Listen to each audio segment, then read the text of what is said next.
Bien là, on a un beau 25 minutes de discussion. Alors, bonjour. Alors, Dr. Schultz, je pense que je vais être votre ami. Et M. Etier, merci dans tout ça. Tantôt, ce que j'ai pu comprendre que Dr. Vanasse me a dit trop rapidement, c'est que 95% de la population avait répondu « cocher oui ». Et là, je vois qu'il y a de la recherche en éthique qui s'est faite. Il y a des législateurs qui s'en sont mêlés. Il y a des chercheurs qui se sont assis ensemble. Et le patient ou la population n'a jamais été assis à cette table-là. Donc, il y a des gens qui prennent des décisions au nom de personnes qui n'ont pas été consultées. Alors, qu'est-ce qui n'est pas éthique dans tout ça? C'est de ralentir un système de recherche. Puis là, je suis complètement d'accord avec tout l'accès aux données, là, ça, inquiétez-vous pas. Mais qu'est-ce qui n'est pas éthique dans tout ça? Et c'est quoi la catastrophe dans tout ça aussi? Est-ce que c'est justement de ralentir avec une surjuridiction d'éthique qui n'a pas d'allure? Tantôt, au bout de 5 ans, vous allez leur donner ça. Si on dit oui une fois, peut-être que demander dans 5 ans, ils vont être encore à 95% prêts à le faire. Alors, pourquoi se perdre dans un dédale surjuridique de même? Et c'est quoi la catastrophe? C'est perdre des données ou avoir une catastrophe de fuite de données ou de voir du monde mourir à cause qu'on aurait peut-être pu trouver un remède à une maladie, mais il y a du monde qui ne demande pas à la population leur idée.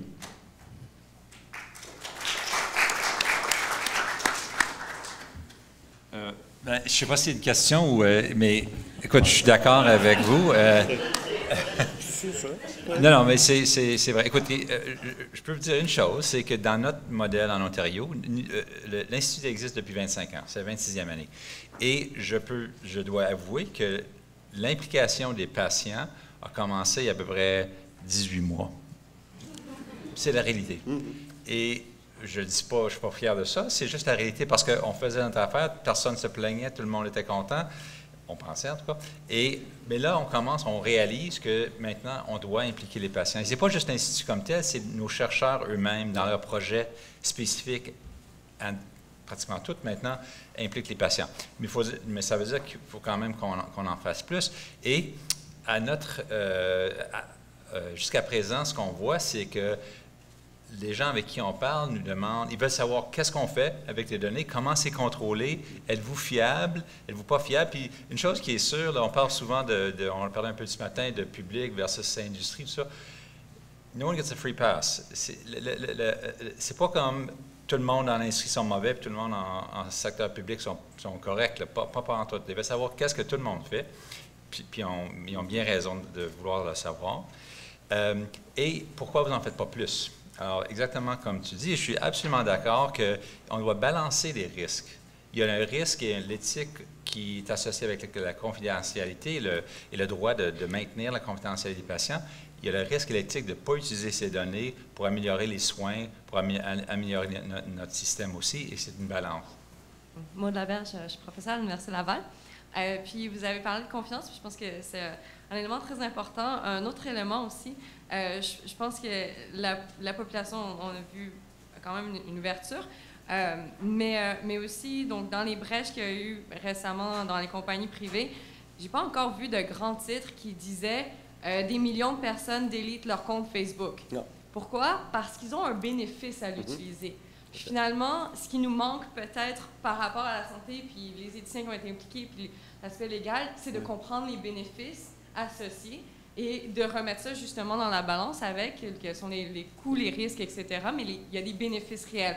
Puis ça, je pense qu'il faut en être conscient puis vraiment les mettre plus de l'avant. L'autre aspect aussi, en fait, c'est une question pour Michael Shaw. Donc, je suis au Québec depuis 1 an et demi, mais j'ai travaillé en Ontario, j'ai fait mes études doctorales, j'ai passé des heures à ICIS. Est-ce que vous envisagez potentiellement d'avoir des ICIS scientists qui sont des professeurs dans une université à l'extérieur de l'Ontario? J'ai fait ma formation et tout, là. Peut-être qu'on avait se parler après, mais...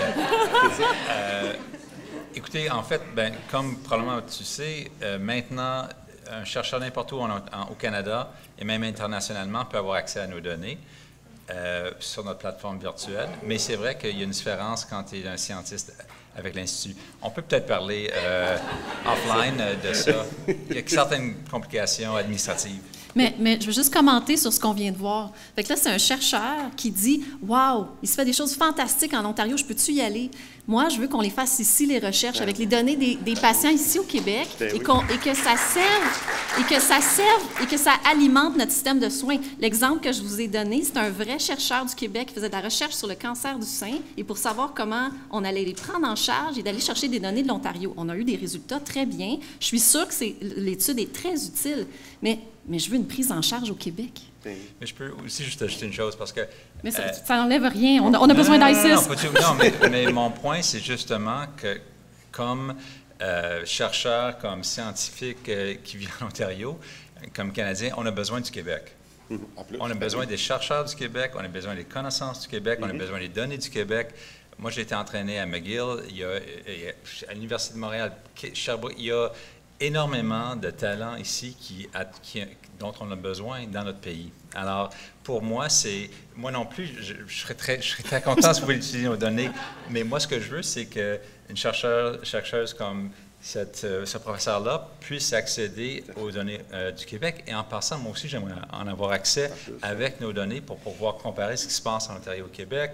Avoir la place de regarder, nous, on peut regarder 14 millions de personnes. J'aimerais savoir des études sur 33 millions. Ben oui. Puis, oui, puis peut-être juste pour compléter, l'avantage aussi, c'est que on a, organisationnellement parlant, on peut apprendre des 25-26 années de pratique d'ISIS. C'est-à-dire que au moment où on va inventer notre modèle organisationnel au Québec pour réaliser ça, ben, on n'est pas obligé de refaire les mêmes erreurs que vous avez faites. On peut en apprendre. On peut apprendre de ces erreurs-là. Apprendre de vos bons coups aussi. Quelle erreur? Il n'en a pas. Mais apprendre de vos bons coups. Donc, puis je pense que c'est l'essence même, de toute façon, ceux et celles parmi vous qui êtes chercheurs, vous le savez, on construit toujours, on s'élève sur les épaules des géants qui nous ont précédés. Bien, ISIS, ça peut être notre géant sur lequel on peut bâtir. Voilà. Oui, bien, en fait, mon commentaire allait dans le même sens, puis peut-être plus précisément, à quel moment et comment ISIS est passé d'une institution un peu, disons, peut-être pas marginale, mais pas aussi importante qu'elle est maintenant. À quel moment le gouvernement de l'Ontario a commencé à faire confiance à ISIS et qu'est-ce qui s'est passé? Parce qu'on est rendu ici au Québec à ce moment-là, donc tout le monde veut un peu... Tout le monde est un peu intéressé. Il n'y a pas personne qui est vraiment contre. Mais là, il nous manque un step. Et vous, comment vous l'avez passé en Ontario? Comment vous êtes passé d'une institution académique à une institution populationnelle, supportée, je pense, en partie financièrement par le gouvernement, et le gouvernement retire des profits. Donc, comment s'est fait ce passage-là? Ça n'a pas été d'une journée à l'autre. Il n'y a pas vraiment un moment que je peux pointer du doigt. Je pense qu'il y a plusieurs choses. Pour une chose, c'est un peu comme on était toujours là. Ça fait quand même 25 ans. Alors, en termes de mémoire d'un gouvernement à l'autre, on était toujours là. Alors, c'était pas comme on est tout d'un coup devenu indispensable, c'est plutôt qu'on était là, puis on est devenu de plus en plus utile avec le temps. Avec la sophistication de nos capacités, avec une augmentation des données qui nous étaient disponibles, on peut répondre à plus en plus de questions, pas juste pour les chercheurs, mais aussi pour le système de santé.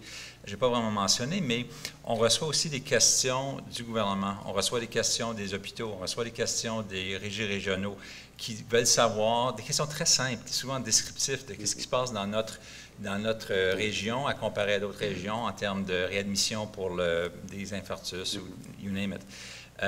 Alors, il y a ça. Il y a aussi qu'on a fait une décision stratégique il y a à peu près 5 ans pour s'ouvrir et ouvrir nos données et donner accès à de plus en plus de chercheurs.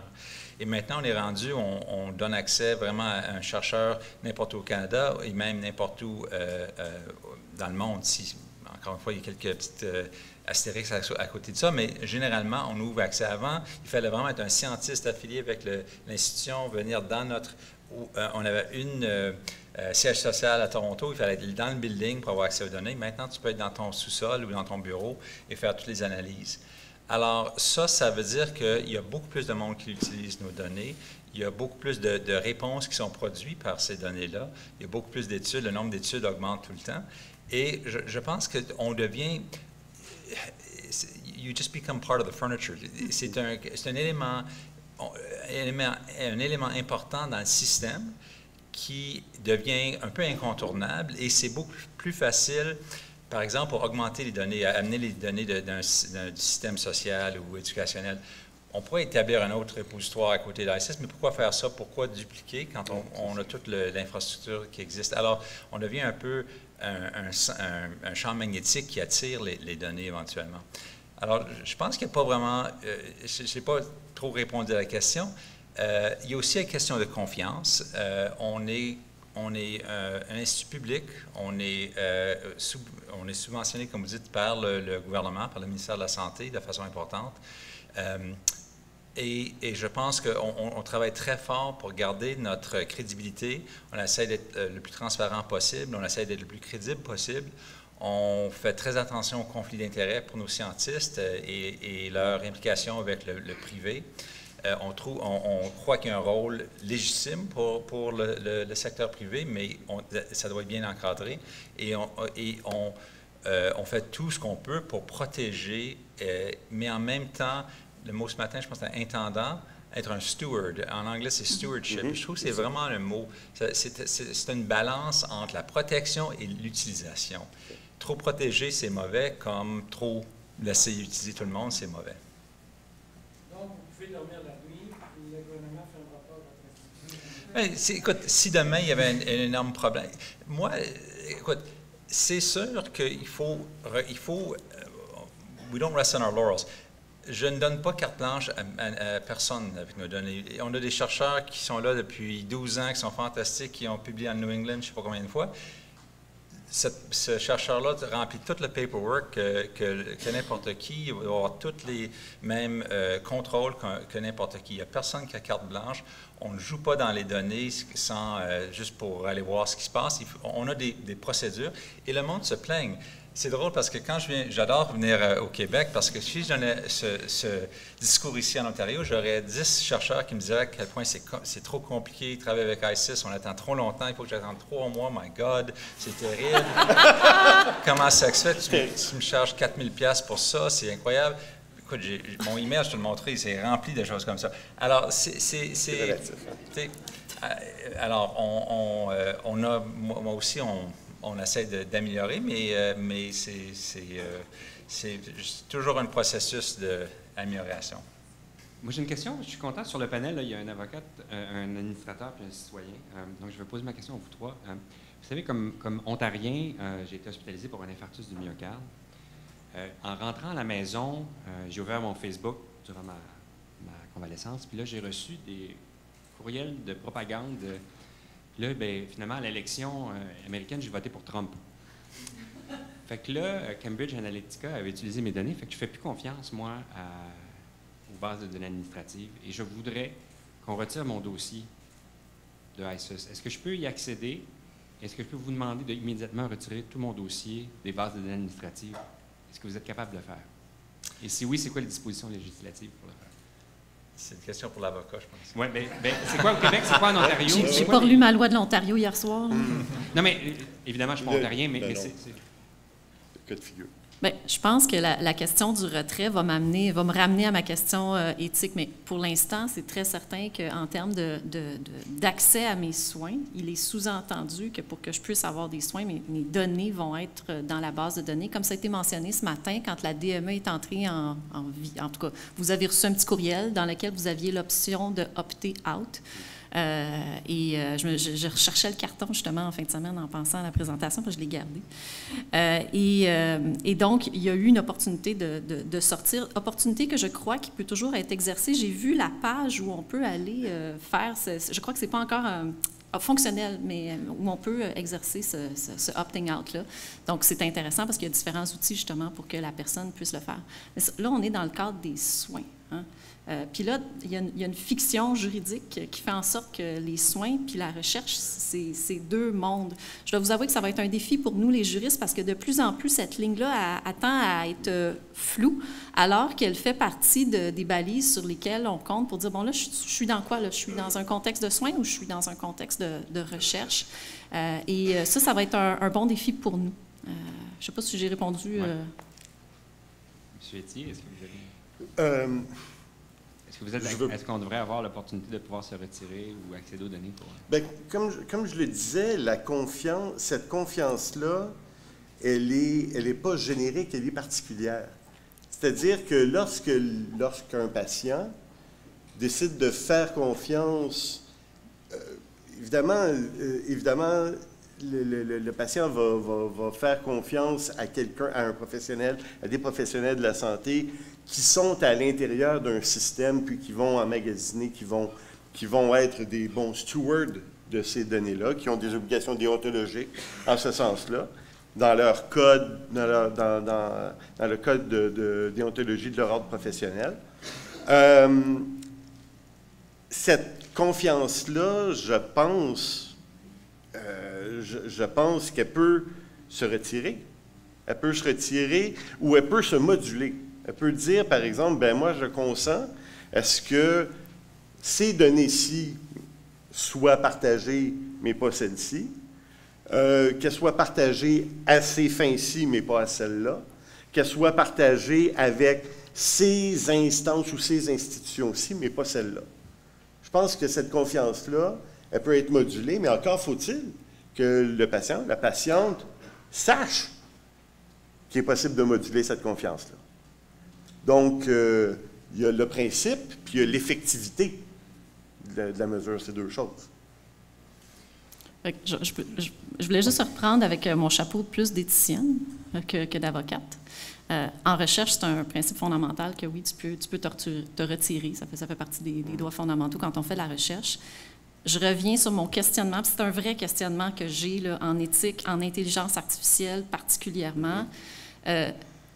En intelligence artificielle, pour que ça marche avec les données massives, que ma donnée ne soit pas biaisée, il faut que tout le monde soit dans la boîte. Puis le fait que j'exerce mon droit individuel, qui est un droit fondamental, de me retirer de la boîte, ça fait en sorte que j'ai des données partielles après ce qui reste. Puis si moi, ce que je veux, c'est utiliser le réseau de santé puis obtenir les meilleurs soins, mais que je dis, mais moi, je ne serai pas dans la boîte, ça me pose une question éthique. Là, je ne questionne pas le choix individuel des gens de l'exercer, ce choix-là, mais je fais juste vous dire qu'il y a une réflexion éthique à avoir sur l'exercice du choix individuel, de dire, bien, moi, là, quand j'ai besoin des soins, je veux que ce soit les meilleurs, mais attends une minute, là, moi, je ne veux pas être dans la boîte, puis je ne veux pas prendre de risques, puis je veux pas... il y a une réflexion à avoir là-dessus, puis je pense qu'avec l'intelligence artificielle, on va être obligé de se la poser, cette question-là, parce que si chacun retire ses données, mais qu'est-ce qui reste dans la boîte? Il reste une boîte qui est biaisée, parce que ceux qui sont restés dedans, bien, c'est peut-être certains types, ou X ou Y, je ne sais pas. Non, mais oui, mais il y a quelque chose là, je pense qu'on a quelque chose là à réfléchir, particulièrement ici, avec des choix qu'on a fait de société, d'avoir un système universel de soins de santé et d'autres types de prises en charge qui sont collectives et qui nous rendent service et qui, habituellement, nous font du bien. En tout cas, c'est pour ça qu'on l'a pensé. Alors, Dr. Chaud, est-ce que c'est déjà arrivé? Des gens qui ont demandé... Non, je voulais juste rebondir très brièvement sur la dernière intervention. L'intelligence humaine, les êtres humains, l'intelligence humaine nous permet de prendre des décisions avec des données imparfaites. Je pense que ça va être une des frontières de l'intelligence artificielle, d'être capable de traiter des données qui vont être fatalement imparfaites, ou peut-être même qui seront difficilement compatibles. Hein. Des fois, on sait, quand on travaille avec des systèmes informatiques, l'hygiène des données, le data hygiene, c'est un des plus gros problèmes qu'on a, donc de faire se parler des bases de données les unes avec les autres qui ont été constituées à des fins différentes. Les données se répondent pas exactement. Les êtres humains, avec notre capacité à prendre des décisions, analyser de l'information, on arrive quand même à prendre des décisions qui ne sont pas optimales, mais qui sont, en bon français, qui font la job avec des données imparfaites. c'est pour ça, c'est ce qui me fait dire que c'est sûr que l'intelligence artificielle, pour l'instant, elle a encore des training wheels, elle a des petits trous en arrière, là, puis on est obligé d'y donner des données pas mal parfaites, pas mal bien cadrées, pas mal jolies, pour qu'elle soit capable de les traiter, pour que l'algorithme soit capable de traiter ces données massives-là. Mais éventuellement, on va se rapprocher de plus en plus d'une capacité de traitement de l'information qui ressemble à celle des êtres humains. J'ai une question qui est très simple. On a vu l'Écosse, on a vu l'Ontario, on peut parler des pays scandinaves. Qu'est-ce qui fait qu'au Québec, il n'y a pas de volonté politique pour qu'on se donne les institutions, les organisations nécessaires pour que les chercheurs aient accès aux données qui peuvent sauver des vies des individus? Quel est le problème fondamental ou quels sont les problèmes fondamentaux qu'on est incapable de faire ça au Québec, malgré le fait qu'on discute de ces choses-là depuis 20 ans? Je peux pas répondre le gouvernement du Québec. Je vais très certainement dire, comme je l'ai dit en introduction, c'est en marche, par exemple, comme on ne l'a jamais vu avant. Il y a eu beaucoup de groupes de travail, je les ai vus. Il y en a quelques-uns auxquels on a même pu participer. Puis, non seulement c'est en marche, mais quand il y a de l'argent qui est mis, comme ça a été mis, pour moi, c'est un signe que ça avance. Est-ce qu'on est satisfait d'où on est rendu? Je pense pas qu'on est satisfait d'où on est rendu. Je pense qu'on veut, on veut et on peut faire mieux. Où est-ce que ça bloque? C'est une très bonne question. Là. Je pense qu'on va continuer à essayer d'examiner cette question-là. Le scientifique en chef n'est pas là aujourd'hui, mais je sais que c'est quelque chose sur lequel il travaille énormément dans l'arrière-scène, puis pour lequel on espère. Je pense que je n'aurai pas de meilleure réponse à donner. Peut-être un bref élément de réponse. Avec disons, la connaissance que j'ai de l'appareil politique, je dirais que le politique est toujours en mode « on éteint des feux ». Donc, et le feu, bon, le feu qui est pris, c'est le feu qui attire l'attention du ministre ou de la ministre, des ministres, qui va ensuite donner des directives à son réseau, à son personnel politique, mais aussi à la machine administrative. Qu'est-ce qui va faire que le feu va être sur le radar du ministre ou de la ministre? Bien, ça va être combien d'individus sont touchés? Est-ce que ces individus-là parlent d'une même voix? Est-ce que ces individus-là, est-ce que ça peut me faire perdre des votes? Est-ce que ces individus-là sont organisés pour apparaître sur le radar du politique? Si ce n'est pas le cas, puis je suis content de voir que l'événement d'aujourd'hui a eu quand même une couverture médiatique parce que, qu'on le veuille ou non, la présence dans les médias fait en sorte qu'un problème, qu'un enjeu va apparaître sur le radar du politique. Donc, c'est une bonne nouvelle. C'est une bonne nouvelle, mais comme on disait, ça peut être très long, mais des fois, un incendie peut éclater en conflagration et puis apparaître très rapidement sur le radar des ministres. Donc, c'est un élément de réponse, mais je pense pour comprendre un petit peu ce qui fait, pourquoi certains problèmes ou certains enjeux apparaissent sur le radar et pas d'autres, bien, c'est une partie de la réponse à la question. Bonjour, Rania El-Masri, étudiante en maîtrise à McGill et je travaille aussi dans le pharmaceutique pour Merck Canada. Merci pour l'échange. Je pense que c'est des échanges comme ça qui vont faire qu'on va avancer. Ma question est pour M. Schull. Pour nous permettre de rêver un peu, vous avez dit que you don't rest on your laurels. Alors, est-ce que vous pouvez parler un peu de la vision 2030 de ICIS et particulièrement pour ce qui est de l'intelligence artificielle et comment vous comptez l'intégrer dans les soins en temps réel des patients? OK, merci. Alors, en fait, nous sommes en train, je n'ai pas vraiment eu le temps de parler, mais nous sommes en train de rentrer dans notre repositoire maintenant plusieurs sortes de données nouvelles. Par exemple, nous avons les résultats de toutes les prises de sang, les tests laboratoires qui sont faits en Ontario maintenant sont rentrés, sont reliés, et nous commençons à avoir des résultats génétiques aussi. On vient aussi de compléter un partenariat avec un centre de High Performance Computing, HPC Environment à Toronto, et on travaille avec l'Institut Vector, qui est l'Institut sœur de AMI à l'Université de Montréal. Comment ça s'appelle? C'est l'Institut de Mila. Mila, Okay. Voilà. Alors, les chercheurs à Toronto qui sont en intelligence artificielle et sont intéressés dans la santé, on a un partenariat avec eux pour travailler ensemble. On amène des données dans un centre de high performance computing qui est sous notre contrôle et sous nos politiques, nos pratiques et tout ça, où on va travailler ensemble pour justement développer des modèles de prédiction de risque. Ça, c'est le premier projet. Le deuxième projet, c'est un projet de Natural Language Processing dans les records électroniques de soins primaires. Parce que ça, c'est vraiment...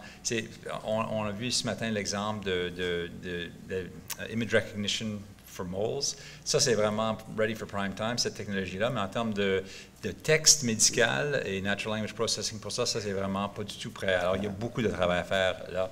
Alors, en termes de où est-ce qu'on sera en 2030, j'espère que j'aurai pris ma retraite, puis... je ne sais pas trop. Moi, je vais être en sud de la France.